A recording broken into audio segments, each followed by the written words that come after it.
গরম গরম গরম ডিম ভাজা আর গরম গরম খিচুড়ি। অনেক মজার ব্রেকফাস্ট, তাই না? বিসমিল্লাহ।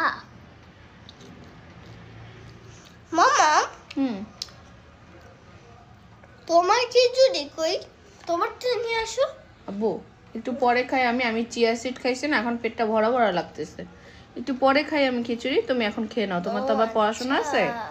তুমি লিখতে বসে যাও, ঠিক আছে? খেয়ে দে, আমি একটু 10টা বাজুক তারপর খাবো, এখন ক্ষুধা হয়নি। মজা হয়েছে খিচুড়িটা? বিসমিল্লাহ বলো। রাফসান পরে খাচ্ছি। হ্যাঁ বিসমিল্লাহ বলো। বিসমিল্লাহ। কি মজা। Thank you. ওয়েলকাম। অনেকদিন পর মরিচ শুকনা মরিচটা খাও। তোমার তো শুকনা মরিচ ছাড়া চলেই না। থ্যাংক ইউ রাফসান, অনেকদিন পর তোমার হাতে খেলাম আবার। থ্যাংক ইউ আব্বা। ওয়েলকাম। মা অনেক মজা হয়েছে। আসলে খিচুড়িটা মজা হয়েছে।